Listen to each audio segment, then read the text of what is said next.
नमस्कार, मैं हूं अंशिका शर्मा और आप देख रहे हैं हमारी खास पेशकश वो 15 दिन का तीसरा एपिसोड 3 अगस्त 1947।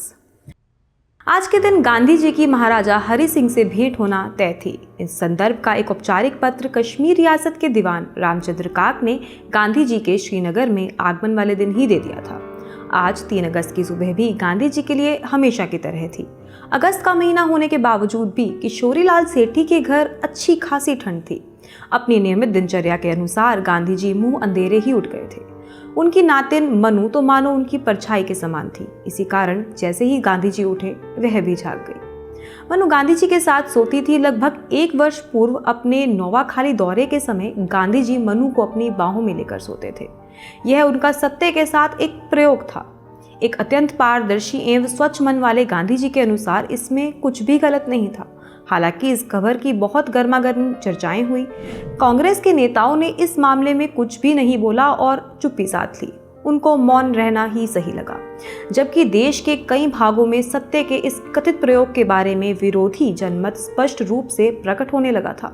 अंततः बंगाल का अपना दौरा समाप्त करके जब गांधी जी बिहार के दौरे पर निकले, उस समय मनु उनसे अलग हो गई। इधर श्रीनगर में ऐसा कुछ भी नहीं था। गांधी जी और मनु की वैसी खबरें पीछे रह गई थी। अपनी नातिन के साथ गांधी जी का रहना सोना अब कौतूहल की बात नहीं थी। बहरहाल सूर्योदय से पहले ही गांधी जी की प्रातः प्रार्थना पूर्ण हो चुकी थी और वह उनके ठहरने के स्थान की साफ सफाई में लग गए थे। सारी नित्य क्रियाएं संपन्न होने के बाद लगभग 11 बजे गांधी जी कश्मीर के महाराज हरि सिंह के गुलाब भवन नामक राजप्रासाद में पहुंचे।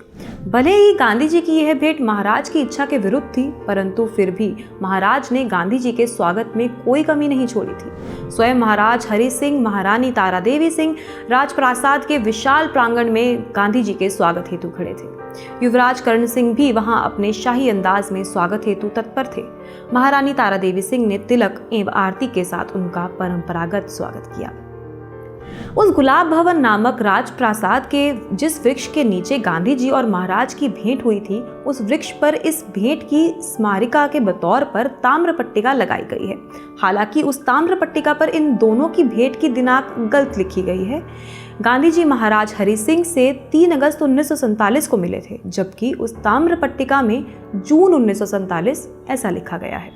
खैर, उस दिन राजप्रासाद में विचरण करते समय गांधी जी के चेहरे पर किसी भी तरह का दबाव या तनाव दिखाई नहीं दे रहा था। वे अत्यंत सहजता से वहां घूम फिर रहे थे।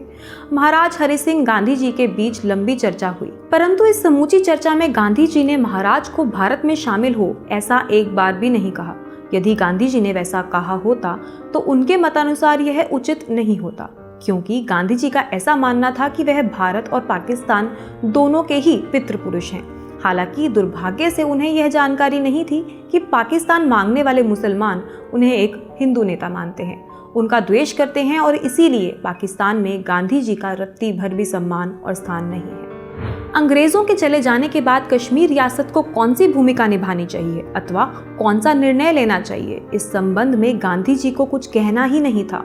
इसीलिए महाराज और उनके बीच में कोई भी राजनीतिक चर्चा नहीं हुई।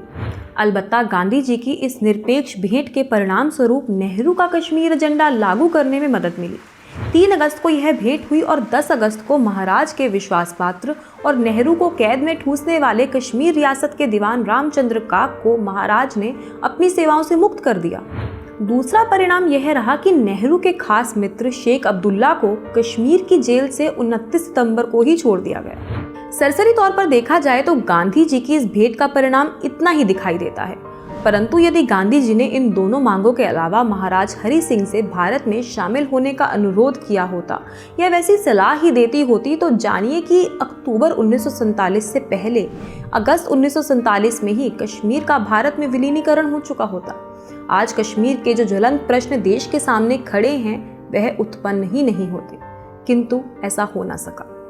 इधर हिमाचल की गोद में बसा हुआ एक छोटा सा शहर मंडी, मनु ऋषि के नाम पर जिसका नाम पड़ा, व्यास नदी के किनारे पर स्थित यह स्थान सुंदर एवं प्राकृतिक दृश्यों से भरपूर है। 1947 में यह सुंदर इलाका भी अपने आप में एक रियासत था। परंतु इस रियासत के राजा के मन में भी यही बात चल रही थी कि अंग्रेजों की दास्तां से मुक्त हो जाने के बाद मंडी स्वतंत्र ही रहे, भारत में शामिल ना हो। इसी प्रकार मंडी की पड़ोस में स्थित सिरमौर राज्य के राजा ने भी भारत में विलीन ना होने की बात रखते हुए स्वतंत्र रखने का ही निश्चय लिया। हालांकि यह सभी बेहद छोटी छोटी रियासतें यह भी समझ रही थी कि जब कई बड़ी रियासतें मिलकर एक बड़ा देश बना रही हैं तो उनका स्वतंत्र रहना संभव नहीं होगा।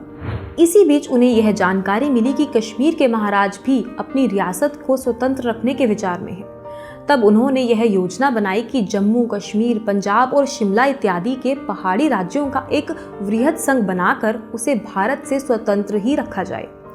इसी सिलसिले में मंडी और सिरमौर दोनों राज्यों के राजाओं ने पिछले हफ्ते ही लॉर्ड माउंटबेटन से भेंट कर ली थी।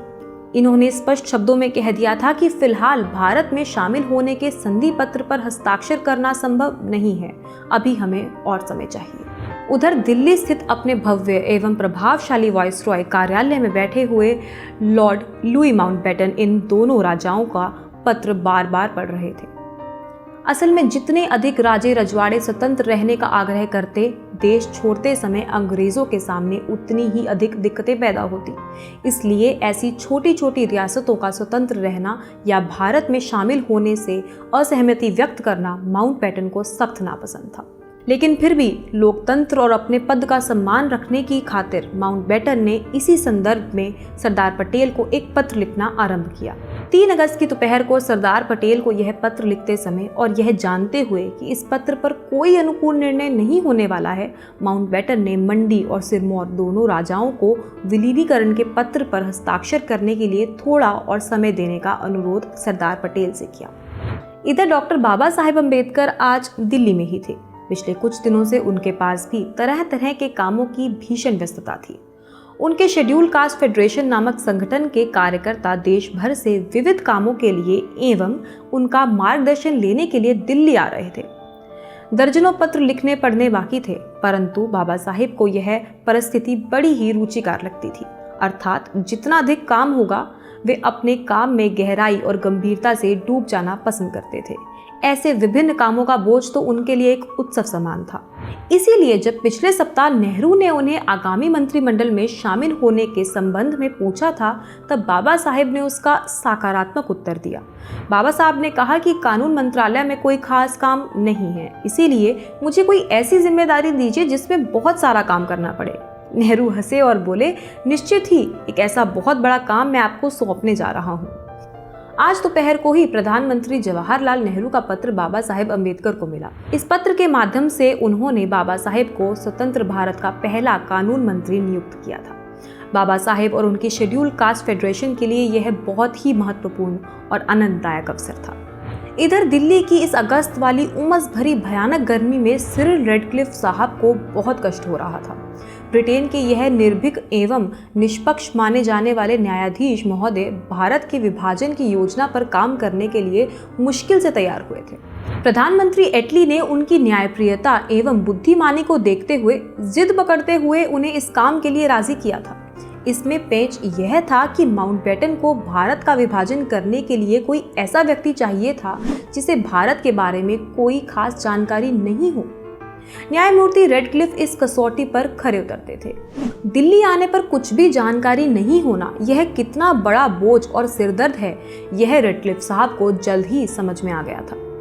एक अत्यंत विशाल प्रदेश जिसमें नदियां, नाले, पहाड़ों का प्रचंड जाल बिछा हुआ है, ऐसे विस्तृत प्रदेश के नक्शे पर एक ऐसी विभाजक लकीर खींचना जिसके कारण हजारों परिवारों का सब कुछ उजड़ जाने वाला था। पीढ़ियों से रह रहे लाखों परिवारों के लिए अचानक से कोई जमीन पराई हो जाने वाली थी।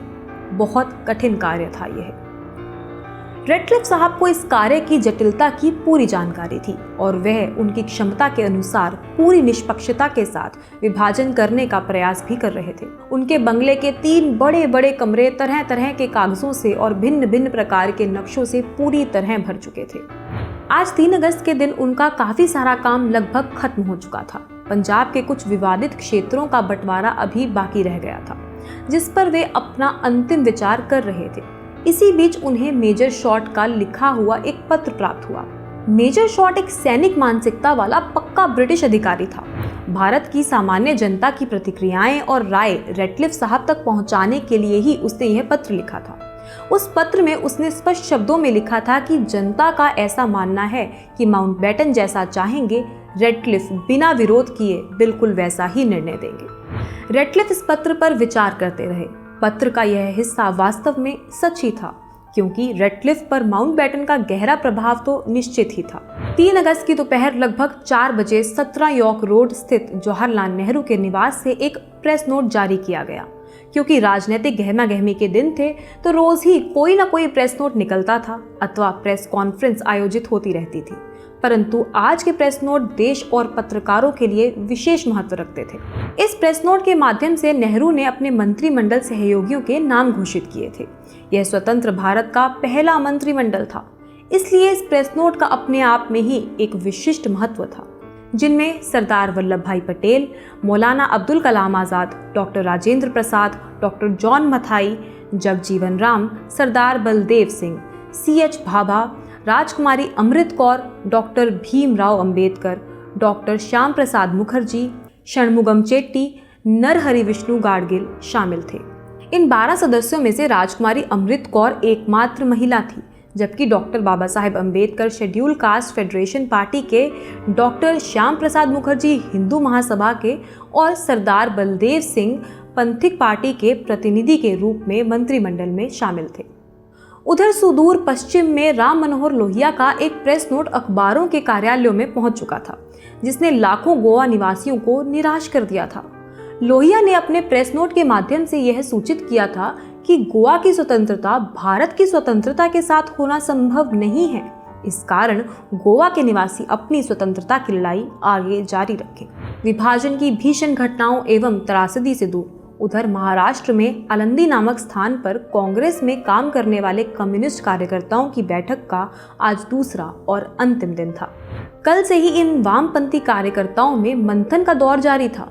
अंततः यह तय किया गया कि कांग्रेस के अंदर ही एक साम्यवादी विचारों वाला तथा किसान मजदूरों के हितों की बात करने वाला एक शक्तिशाली गुट निर्माण किया जाए। शंकर राव मौर्य, केशव राव जेधे, भाऊ साहेब राउत, तुलसीदास जाधव इत्यादि नेताओं द्वारा इस आंतरिक गुट का नेतृत्व सामूहिक रूप से किया जाए, यह भी तय किया गया था।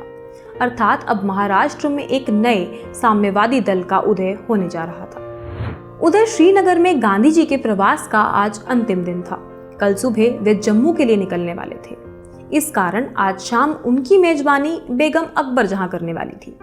उन्होंने बाकायदा गांधी जी को शाम के भोजन हेतु निमंत्रण दिया था। क्योंकि शेख अब्दुल्ला पर गांधी जी का अत्यधिक स्नेह था, इसीलिए इस भोजन के निमंत्रण को ठुकराने का सवाल ही नहीं था। भले ही शेख अब्दुल्ला जेल में थे, किंतु उनकी अनुपस्थिति में बेगम साहिबा ने उनके स्वागत की जबरदस्त तैयारी की थी। नेशनल कॉन्फ्रेंस के कार्यकर्ता स्वयं सारी व्यवस्था देख रहे थे। यहाँ तक कि खुद बेगम साहिबा और उनकी लड़की खालिदा, यह दोनों भी गांधी जी के स्वागत के लिए दरवाजे पर ही खड़ी रही। जब गांधी जी ने शेख अब्दुल्ला परिवार की इस राजसी ठाट बाट को देखा तो वे बेचैन हो गए। यह इंतजाम उनकी कल्पना से परे था। उन्होंने सोचा ही नहीं था कि उनकी मेजबानी ऐसी शाही अंदाज में होगी। उन्होंने बेगम साहिबा के समक्ष अपनी हल्की अप्रसन्नता व्यक्त की, लेकिन फिर भी गांधी जी उस पार्टी में पूरे समय रुके रहे। 3 अगस्त की काली और बेचैन रात धीरे धीरे आगे सरक रही थी। लाहौर से, पठानकोट की तरफ से और उधर बंगाल से लाखों संपन्न परिवार शरणार्थी के रूप में इस खंडित भारत के अंदर धीरे धीरे आगे बढ़ते जा रहे थे। उन्हें अपने प्राणों का भय था। जीवन भर की कमाई और चल अचल संपत्ति को पूर्वी एवं पश्चिमी पाकिस्तान में छोड़कर भागने की मर्मांतक पीड़ा थी। भारत में शरणार्थी बनने की विकलता थी। भूख, प्यास, थके हुए शरीर, बीवी बच्चों के भीषण कष्ट इत्यादि सहन करने की त्रासदी थी। लेकिन उधर दिल्ली में राजनीति अपनी गति से जारी थी। अधिकृत रूप से भारत के विभाजन में अब केवल 12 रातें ही बाकी थी।